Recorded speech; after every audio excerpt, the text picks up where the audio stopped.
চুম্বক এই শব্দটা শুনলেই আমাদের কি মনে হয়? হয়তো ফ্রিজের দরজায় লাগানো ছোট একটা সুভিনিয়ার, তাই না?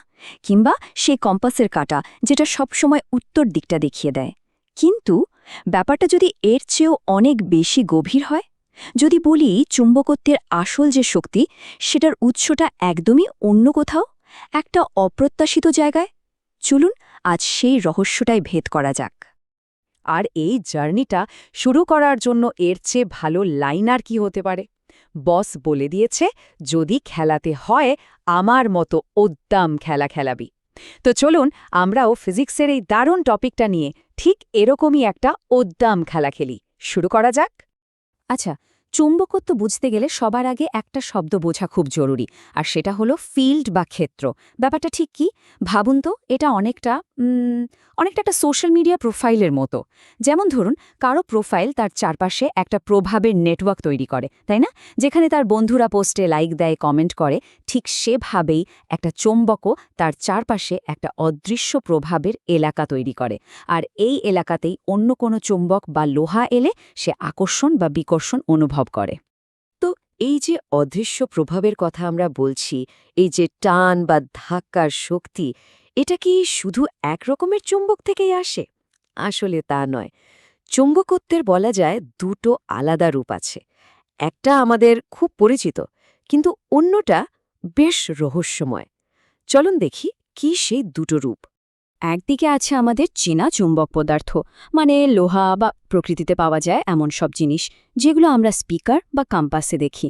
কিন্তু আরেক দিকে আছে তড়িৎ চুম্বকত্ব, আর এখানেই কিন্তু আসল ব্যাপারটা লুকিয়ে আছে। এটা এমন এক শক্তি যা কোনো পাথর বা ধাতু থেকে আসে না, এর জন্ম হয় গতি থেকে। হ্যাঁ, ঠিকই শুনছেন, গতি থেকে। আর আজ আমাদের ফোকাসটা থাকবে ঠিক এই বিষয়টার উপরেই। তাহলে প্রশ্নটা হলো, চৌম্বকত্বের এই যে দ্বিতীয় রূপ, যেটা আরও বেশি শক্তিশালী, এর পেছনের রহস্যটা ঠিক কি?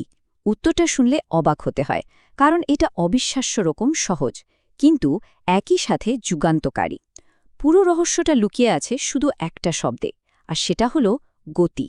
ব্যাপারটা ঠিক কিভাবে কাজ করে চলুন দেখি।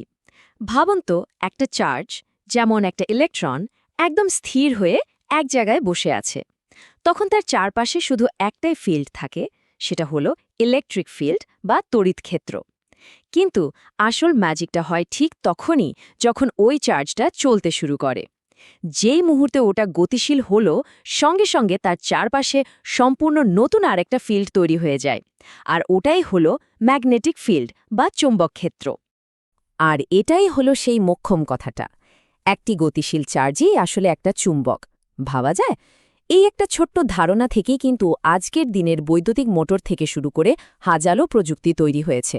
তার মানে, সোজা কথায়, যেখানেই কারেন্ট আছে, অর্থাৎ যেখানেই চার্জের স্রোত বইছে, সেখানেই একটা লুকানো চুম্বকত্ব কাজ করছে।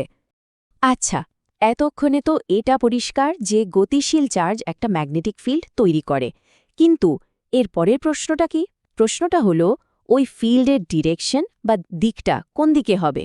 কারণ ম্যাগনেটিক ফিল্ড তো একটা ভেক্টর, এর মান আর দিক দুটোই আছে। তো চলুন এবার দিকটা বের করার উপায়টা জেনে নেওয়া যাক। হ্যাঁ, দিকটা ঠিক কোন দিকে হবে? উপরের দিকে নাকি নিচের দিকে? কাগজের ভেতরের দিকে নাকি বাইরের দিকে? এই দিকটা বের করার জন্যই আমাদের একটা খুব সহজ কিন্তু দারুণ কাজের একটা নিয়ম শিখতে হবে। নিয়মটার নাম হলো রাইট হ্যান্ড থাম্ব রুল বা ডান হাতে বুড়ো আঙুলের নিয়ম। আর এটাকে মনে রাখার জন্য লেকচারারের দেয়া আইডিয়াটা কিন্তু দুর্দান্ত। সাপের ছোবল। ভাবুন তো, ডান হাতের বুড়ো আঙুলটাকে রাখতে হবে কারেন্ট যেদিকে যাচ্ছে সেদিকে। এরপর যে পয়েন্টে ফিল্ডের ডিরেকশন বের করতে হবে, সেদিকে বাকি আঙুলগুলো দিয়ে ঠিক যেন একটা সাপের মতো ছোবল মারতে হবে। আপনার আঙুলগুলো যেদিকে ঘুরে যাবে বা বেঁকে যাবে, ম্যাগনেটিক ফিল্ডের দিকটাও হবে ঠিক সেদিকেই। কি সহজ না? বেশ, তাহলে আমরা কনসেপ্টটা বুঝলাম, ডিরেকশন বের করতেও শিখে গেলাম।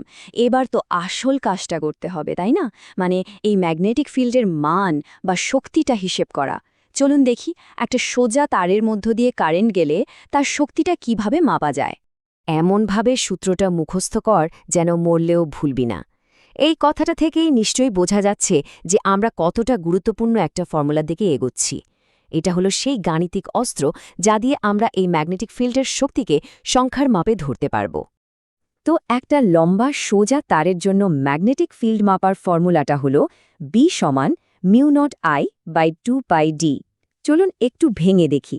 এখানে B হলো ম্যাগনেটিক ফিল্ডের শক্তি, যেটা আমরা বের করতে চাই। I হলো তারের মধ্যে দিয়ে যাওয়া কারেন্টের পরিমাণ, আর D হলো তারটা থেকে ওই বিন্দুর লম্ব দূরত্ব। আর μ0, ওটা একটা ধ্রুবক, ওর মান নির্দিষ্ট। দেখুন, ফর্মুলাটা দেখতে কিন্তু বেশ সহজ, কিন্তু এর প্রয়োগ যে কত জায়গায় আছে তা বলে শেষ করা যাবে না। তাহলে চলুন আজকের আলোচনাটা একটা প্রশ্ন দিয়ে শেষ করা যাক। আমরা তো দেখলাম যে মাত্র একটা গতিশীল চার্জ একটা ছোট্ট চুম্বক তৈরি করে।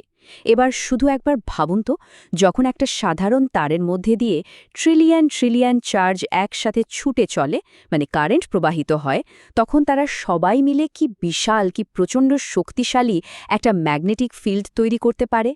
আর এটাই হলো তড়িৎচুম্বকত্বের আসল ক্ষমতা।